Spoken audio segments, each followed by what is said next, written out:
En capítulo municipal, hoxe a Estrada debe estar rematándose, non fixo xa a xuntanza do Consello Económico e Social. Decidirán, entre outras cousas, as datas dos festivos para o vindeiro ano, pero é que mañá o día está cargado.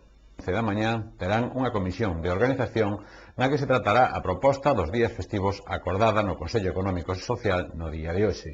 Unha hora despois, comisión de urbanismo. Os grupos municipais debatirán as súas posturas en torno ao Plan Xeral de Ordenación Municipal. E ás 12, presentación da Feira do Moble.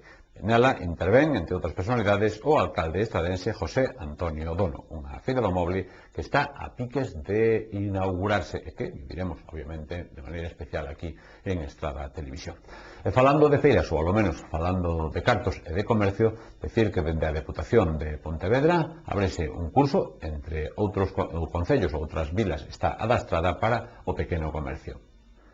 A Deputación de Pontevedra convoca para este segundo semestre de ano un total de 5 seminarios formativos destinados aos traballadores do sector do pequeno comercio. Estes seminarios, organizados pola Deputación de Pontevedra a través da área de comercio do Servizo de Desenvolvemento Local, en colaboración co IGAPE, teñen lugar en varias localidades, entre elas a da Estrada. Tamén o farán en Tui ou en Nigrán, ademais de Vilagarcía de Arosa e Cambados. Concretamente, o venres, dende as 8 hasta as 10 da noite, realizarase o seminario a importancia de informatizar o comercio no local da Asociación de Comerciantes da Estrada de Acoe. Por lo tanto, a Estrada recibirá ese seminario para os asociados de Acoe.